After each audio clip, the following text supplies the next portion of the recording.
Olá, meu nome é Luciano Ribeiro e essa é a nossa terceira aula de bioestatística. Na aula de hoje eu falarei um pouco mais sobre população, amostra, métodos de amostragem e também sobre o método estatístico. Então, vamos iniciar o nosso quiz de hoje? O que é estatística descritiva?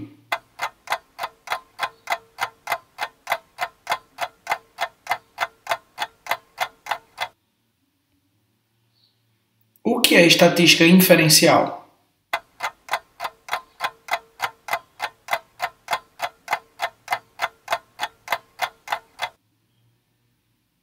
O que é um parâmetro?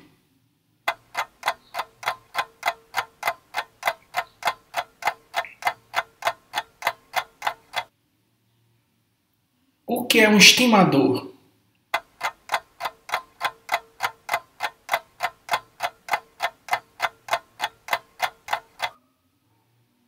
O que é uma variável?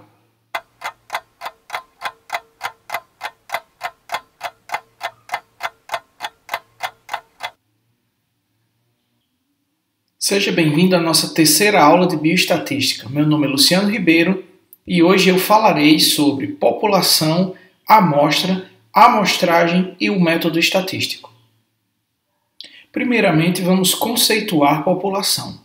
População, como já vimos anteriormente, é uma coleção de unidades observacionais, isso é, um conjunto de elementos quaisquer ou indivíduos quaisquer, com uma ou mais características em comum, onde pelo menos uma delas se pretende analisar. Quanto ao tamanho dessa população, nós podemos classificá-la como população finita, quando nós temos um número conhecido desses elementos ou indivíduos, ou uma população dita infinita, quando o número de elementos ou indivíduos é desconhecido ou grande demais para ser completamente analisada. Para nós que trabalhamos com farmacologia experimental, muito provavelmente a maior parte das nossas populações serão de animais. Então, se eu considerar uma determinada espécie de interesse para pesquisa, a minha população será a totalidade daqueles animais daquela espécie. O que seria então uma amostra? Uma amostra, por definição, é um subconjunto formado por um grupo de elementos, isso é, pessoas, objetos, medidas ou outros, que devem ser representativos da população de onde foram selecionados. Destaque aqui para a representatividade. Para considerarmos uma amostra representativa, ela tem que satisfazer um conjunto de critérios de seleção bem definidos, e isso é determinado no processo de amostragem. Então, se utilizarmos como exemplo a nossa população de animais de uma determinada espécie, a amostra então seria um subconjunto dessa população original. Se nossa amostra, por exemplo, for seres humanos, nós devemos garantir que durante o processo de amostragem, isso é, no processo que determina como será a escolha da amostra dos indivíduos, essa amostra seja representativa. Uma das implicações da amostra ser representativa é que as características da população sejam conservadas na amostra. Nós temos aqui uma população onde 5% dela tem pós-graduação, 15% terceiro grau completo, isso é, nível superior, 30% segundo grau completo e 50% primeiro grau completo. Se nós retirarmos dessa população uma amostra utilizando um método de amostragem adequado e garantirmos a aleatoriedade do sorteio desses indivíduos, a nossa amostra deve ter características muito similares à população. Então, nossa amostra deve ter por volta de 5% de pós-graduados, 15% de pessoas com terceiro grau completo, 30% de pessoas com segundo grau completo e 50% de pessoas com primeiro grau completo. Um dos indicadores que a amostra é representativa é quando os valores do estimador são próximos aos valores do parâmetro na população. Então, o que seria a amostragem? A amostragem, por definição, consiste no uso de técnicas específicas que permitam a escolha criteriosa dos elementos da população que farão parte da amostra. Para isso, existem técnicas de amostragem específicas para várias situações ou para vários tipos diferentes de estudos. A depender do método de amostragem escolhido, as amostras podem ser subclassificadas em amostras probabilísticas, que por definição são amostras onde todos os elementos da população têm uma dada probabilidade, diferente de zero, de serem incluídos na amostra, sendo escolhidos por alguma forma de sorteio. Não necessariamente essas probabilidades dos elementos serem escolhidos para compor a amostra são iguais. Mas, de uma forma ou de outra, a probabilidade é determinada por um sorteio aleatório. Já as amostras não probabilísticas, elas são aquelas em que a seleção dos elementos da população que comporão a amostra depende, ao menos em parte, do julgamento do pesquisador, sendo assim não aleatória. Neste caso, o pesquisador, usando critérios bastante pessoais, seleciona os elementos da população que comporão as amostras.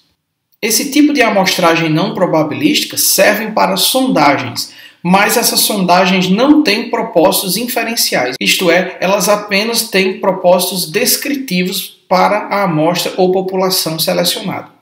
Lembrando aqui do que seria estatística inferencial e o que seria estatística descritiva. A estatística inferencial, ela se preocupa em usar os dados obtidos da amostra para fazer inferências, isso é, para fazer previsões acerca do que vai acontecer com a população com base na amostra.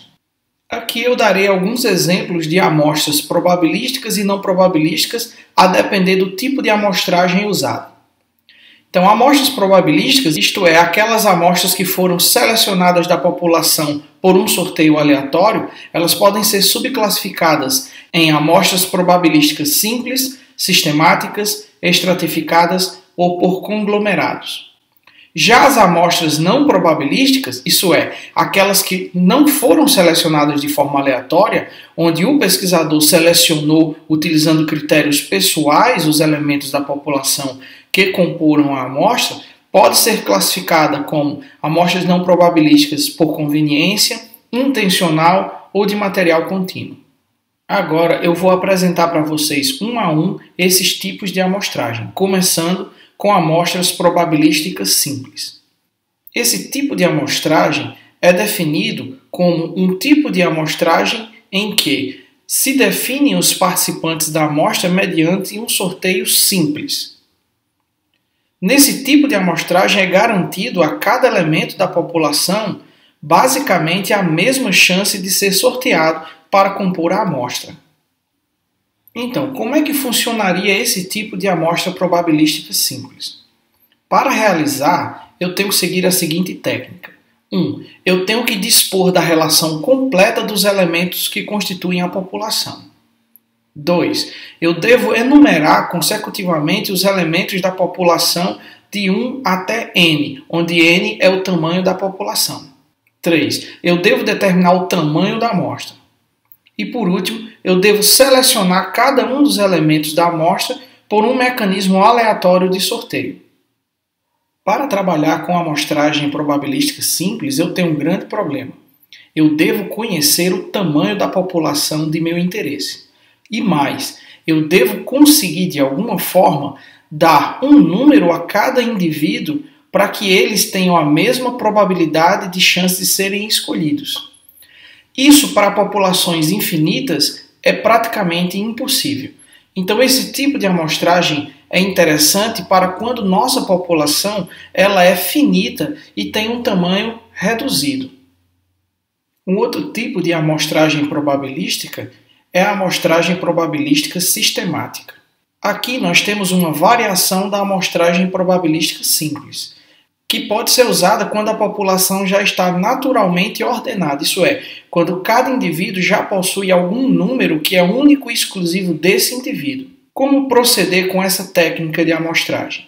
1. Eu preciso dispor da relação completa dos elementos da população, bem como o signo numérico que representa cada um deles. 2. Eu determino o tamanho da amostra. 3. Eu determino o intervalo de seleção. Dividindo o tamanho da população pelo tamanho da amostra selecionada, eu vou ter o valor H. E este valor H é justamente o intervalo de seleção. E por último, eu seleciono o primeiro indivíduo da amostra, isso é, o primeiro elemento que vai ser sorteado, dentro do intervalo H. Isso pode ser feito por um mecanismo aleatório de sorteio. E em seguida, ao sorteio desse primeiro indivíduo, tudo que eu tenho que fazer é somar o valor do intervalo, isso é, o valor H, ao número sorteado. E assim por diante, até eu chegar ao número de elementos que comporão a amostra. Vamos a um exemplo prático. Digamos que eu tenho uma população de 1000 indivíduos e determino que o tamanho da amostra será de 100 indivíduos. Então, o cálculo de H será 1000 dividido por 100 igual a 10. Então, nosso intervalo de seleção será de 10. Daí eu procedo com o primeiro sorteio. Então, digamos que o primeiro elemento que foi sorteado dentro do intervalo de 10 elementos iniciais foi o indivíduo número 3. A partir daí, tudo que eu preciso fazer é somar o valor sorteado com o intervalo H. Então, se o primeiro indivíduo que foi sorteado foi o terceiro indivíduo, 3 mais o valor de H, que foi 10, 13. Então, o segundo elemento é o elemento de número 13. A partir daí, o terceiro elemento será 13 mais 10, 23. Então, o 23º elemento. O quarto elemento será 23 mais 10, o elemento 33. E assim por diante, até eu chegar ao 100º elemento que comporá a nossa amostra, que será o elemento de número 993. Esse tipo de técnica de amostragem implica em eu ter um tamanho conhecido da população e, além disso, todos os elementos já devem, de alguma forma, terem um signo numérico, isso é, terem um número que represente esse indivíduo na população. De tal forma que essa técnica também me serve para populações finitas.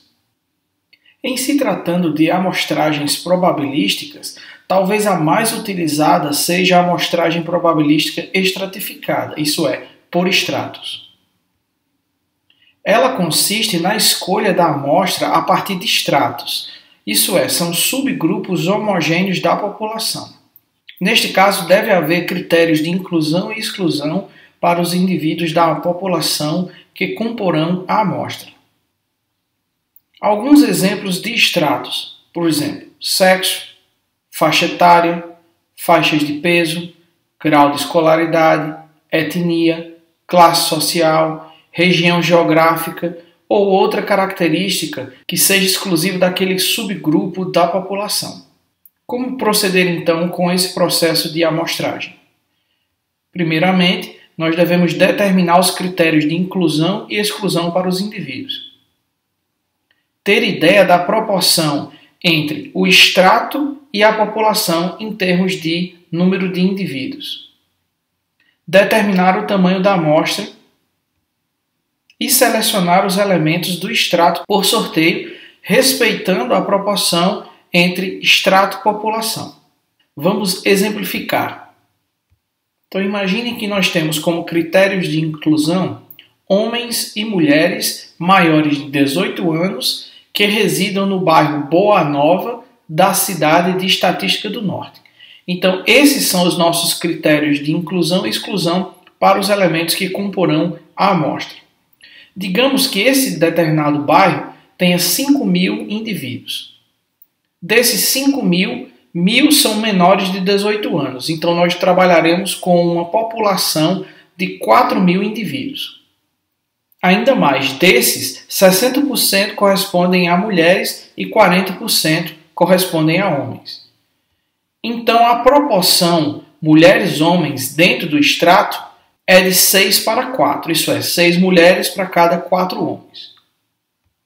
Se nós determinarmos que o tamanho da nossa amostra vai ser de 100 indivíduos, durante o sorteio e seleção dos indivíduos, eu devo respeitar as proporções observadas. Isso é, dos 100 indivíduos da minha amostra, 60 devem ser mulheres e 40 devem ser homens.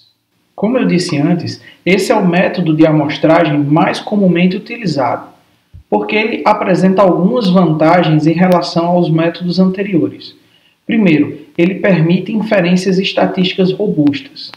Isso é, ele permite eu fazer proposições acerca da população baseado nos dados que eu obtive da amostra. Existe uma maior chance de ter representatividade da amostra utilizando esse tipo de amostragem. Os tamanhos amostrais são menores em relação aos outros, tendo em vista que eu não trabalharei com a população total e sim com um extrato dela. E ela é muito usada em pesquisas científicas com animais, uma vez que estabelecemos os critérios de inclusão e exclusão para esses elementos. Então, em algumas pesquisas nós podemos selecionar como critério de inclusão que nossa amostra será composta por ratos, machos, pesando entre 250 a 350 gramas, com de 4 a 6 semanas de vida. Percebam que com esses critérios de inclusão, a minha população ela se torna menor porque eu estou diante agora de um extrato e não de todos os animais que compõem a população de animais do meu biotério. Uma outra técnica de amostragem probabilística é a amostragem probabilística por conglomerados. O que é que consiste esse tipo de amostragem? Consiste na escolha da amostra a partir de um conglomerado. Um conglomerado é um agrupamento natural de indivíduos da população que estão geograficamente separados ou separados por características específicas, onde esses elementos são bastante heterogêneos em relação à população, mas entre si eles têm um comportamento similar e estão muito próximos uns dos outros em termos de características dentro do conglomerado. Alguns exemplos de conglomerados são zonas eleitorais, seções eleitorais, empresas ou locais de trabalhos específicos, instituições de ensino ou bairros. Percebam que esse tipo de técnica de amostragem é muito parecida com a anterior. Entretanto, não há critérios de inclusão porque o conglomerado já é o critério de inclusão. Então, para participar de uma determinada amostra, o indivíduo deve fazer parte daquela zona eleitoral, daquela seção eleitoral, ou daquela empresa, ou daquele local de trabalho específico, ou daquela instituição de ensino, ou daquele bairro. Como essa técnica funciona? Primeiro, eu devo ter ideia do número de conglomerados em relação à população. Então, se a população é uma cidade, eu tenho que ter ideia do número de bairros naquela cidade. 2. Eu tenho que ter ideia da relação do tamanho do conglomerado versus o tamanho da população. Imagine uma cidade de 100 mil habitantes, onde um bairro possui 10 mil habitantes. Então, essa relação conglomerado-população. Eu devo determinar o tamanho da amostra e depois eu devo selecionar por sorteio os elementos dos conglomerados, respeitando a proporção em relação à população, de forma muito semelhante como vimos no caso anterior.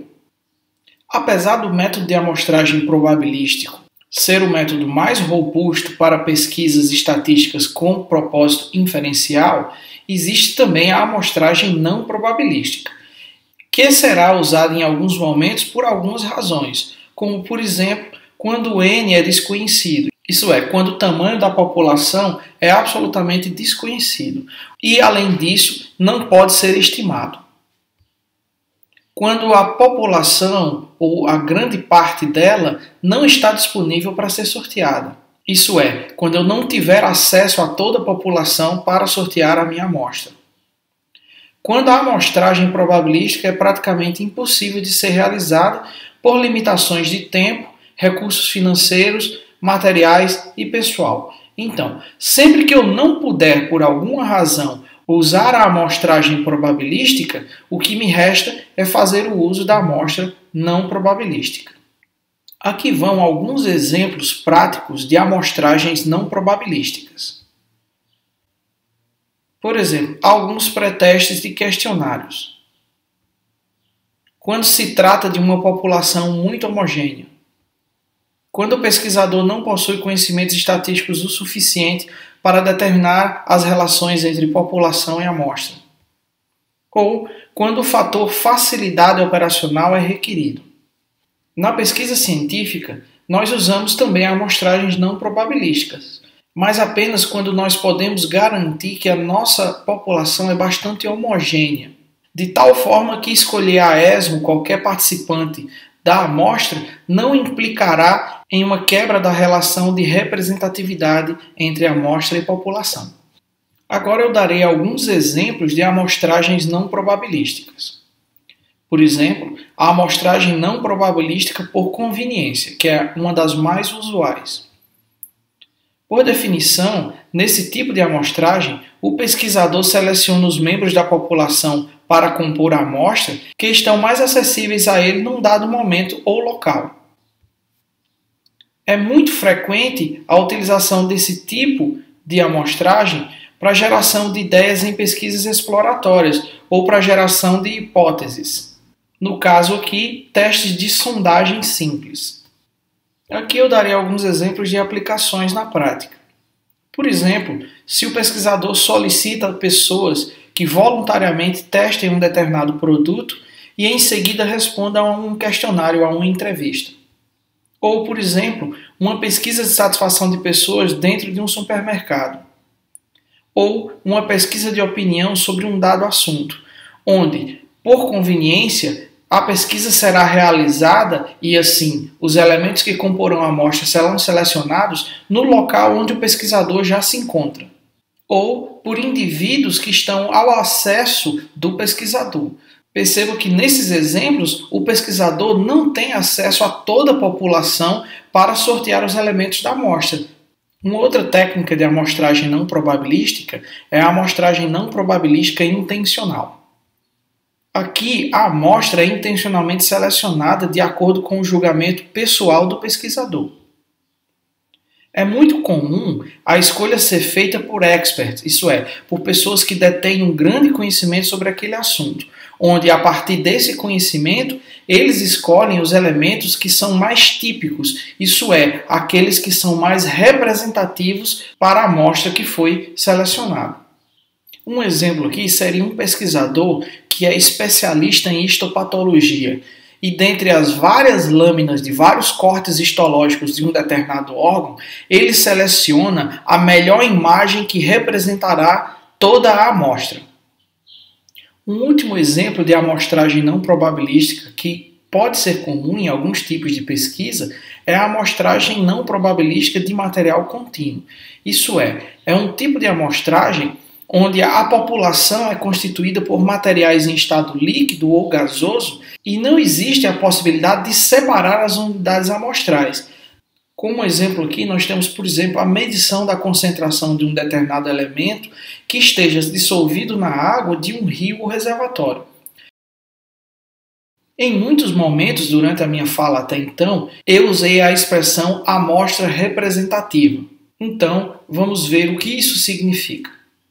Uma amostra ela é dita representativa quando as suas características se assemelham o mais possível às características da população de onde ela foi selecionada, tanto no que diz respeito às variáveis dependentes, que são de nosso interesse, como também às variáveis independentes, que são aquelas que vão alterar a variável dependente.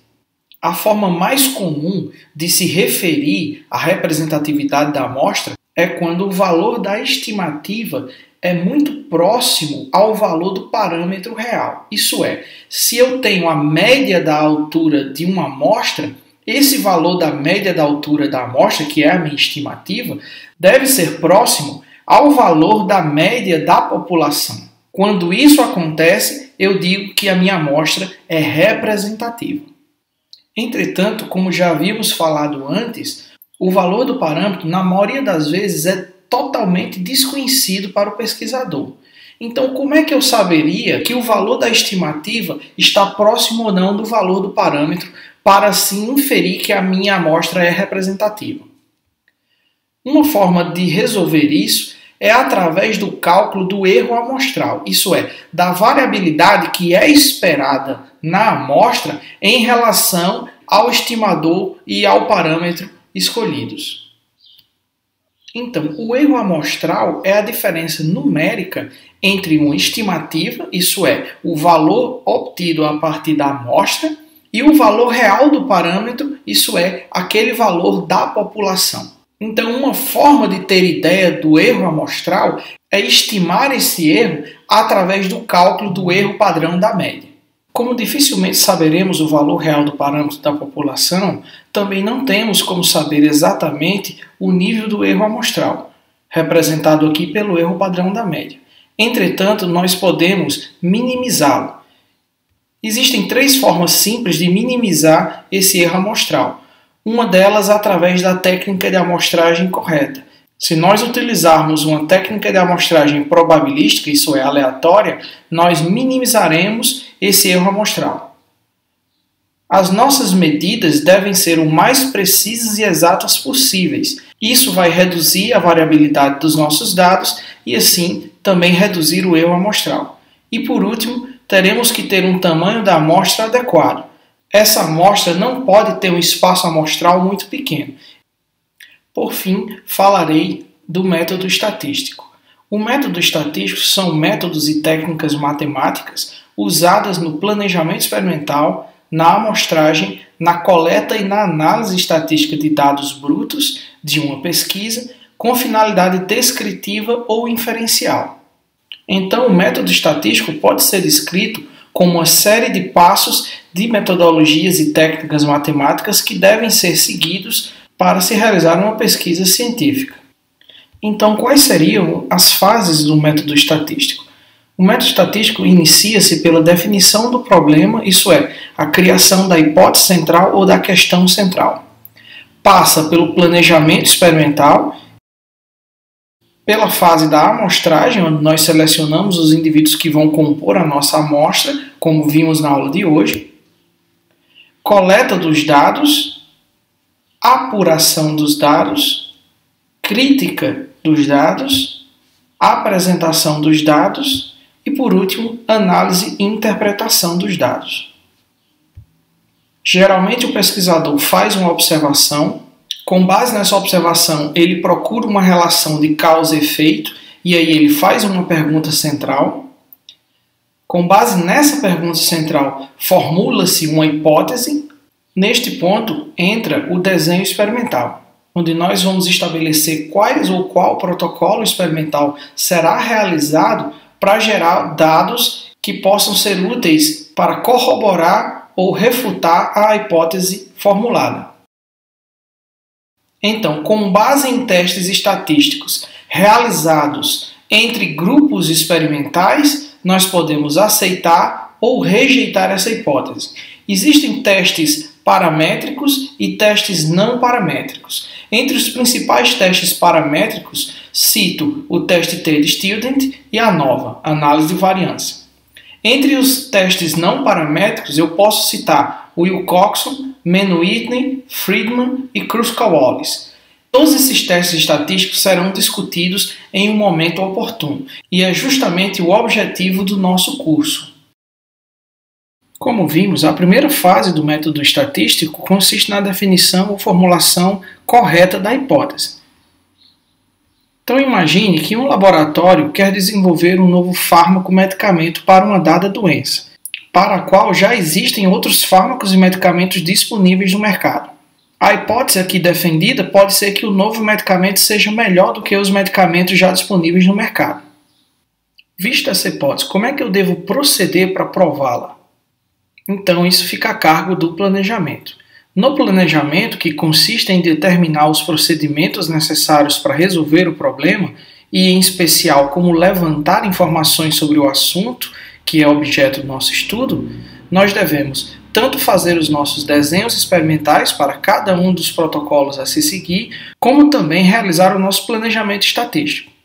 Lembrando que para cada desenho experimental, provavelmente vai existir um teste estatístico adequado para testar aquela hipótese.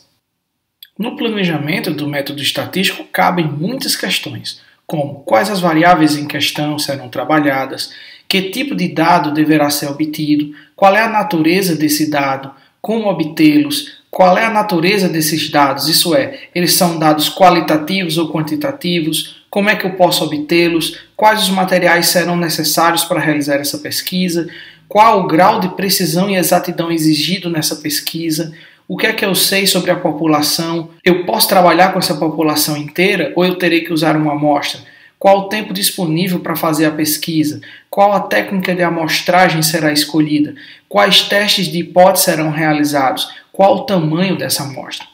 Então, o planejamento ele deve ser o mais amplo possível. Após o planejamento, nós executaremos os protocolos experimentais e assim coletaremos os nossos dados. A coleta de dados consiste na obtenção, reunião ou registro sistemático de dados. Esses dados eles podem ser observados, contados ou mensurados de acordo com a natureza da variável em questão. Nós já falamos sobre a natureza dessas variáveis, como sendo quantitativas e qualitativas, sendo qualitativas nominais ou ordinais e quantitativas discretas ou contínuas. A coleta dos dados pode ser feita de forma direta ou indireta. A coleta direta também é chamada de pesquisa primária, enquanto que a coleta indireta é chamada de pesquisa secundária. A coleta direta é aquela em que o pesquisador executa os protocolos experimentais, isso é, executa os experimentos, enquanto que a coleta indireta é aquela coleta que é feita com base nos dados de outras pesquisas que já foram publicados. Exemplos aqui, revisões sistemáticas e meta-análises. Uma vez esses dados sendo coletados, chega a hora de eu fazer a crítica desses dados. A crítica dos dados nada mais é do que a conferência dos dados obtidos. Aqui os dados obtidos devem ser cuidadosamente averiguados à procura de possíveis falhas de medida ou metodológicas antes mesmo de proceder com a sua análise. A crítica dos dados é dividida em duas fases. A primeira é a crítica externa. A crítica externa é realizada nos dados brutos originais da coleta. Aqui nós verificamos se há erros de medida, registro, contabilização, acurácia, precisão, exatidão, ausência de respostas ou respostas inesperadas. Já a crítica interna é aquela que visa determinar se houve erros metodológicos ou experimentais cometidos pelo pesquisador e que esses erros podem ter influenciado em erros de medida da variável dependente escolhida. Depois de realizar a crítica dos dados, passamos para a fase de apuração dos dados. Antes mesmo de começar a analisar os dados, é conveniente que lhes seja dado algum tipo de tratamento prévio. Esse tratamento pode consistir na normalização dos dados, isso é, uniformizar os dados brutos, sumarizá-los, isso é, somar ou resumir esses dados usando alguma medida de tendência central, tabular esses dados, isso é, organizar esses dados em tabelas, e até mesmo agrupar esses dados por semelhança. Findada essa fase, é hora de apresentar os dados. Os dados devem ser apresentados sob uma forma adequada à sua natureza e ao volume desses dados, tornando mais fácil o exame daquilo que eles representam.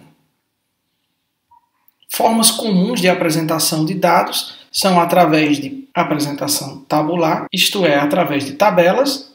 Também temos a apresentação gráfica através de gráficos ou imagens e até mesmo a apresentação por descrição textual, onde os dados são descritos textualmente. Se o método estatístico foi seguido até esse ponto, nós finalizamos o que nós chamamos de estatística descritiva. O próximo passo seria ir para a estatística inferencial, isso é, analisar e interpretar os dados. Nessa etapa, o interesse maior reside em analisar os dados e tirar conclusões que auxiliem o pesquisador a resolver o seu problema, isso é, a confirmar ou rejeitar a hipótese que foi idealizada originalmente e testada através da pesquisa realizada.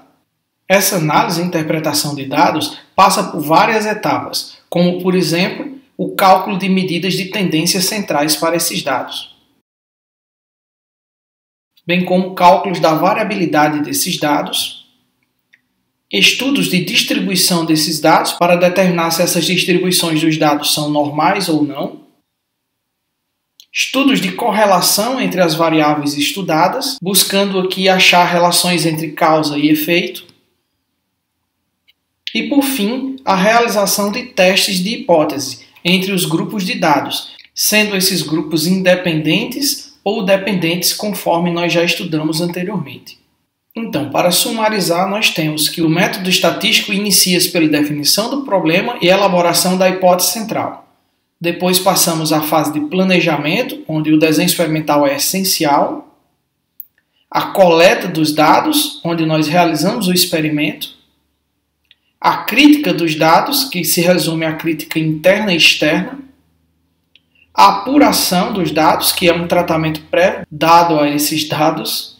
A apresentação desses dados através de tabelas e gráficos. E, por último, a análise desses dados, onde nós buscamos interpretar esses dados e realizar os testes de hipóteses. E aí, turma? Espero que vocês estejam gostando até então. Não se esqueçam de estudar, praticar e anotar todas as suas questões e dúvidas para que nós possamos conversar um pouco no nosso encontro semanal virtual. Nos vemos em breve.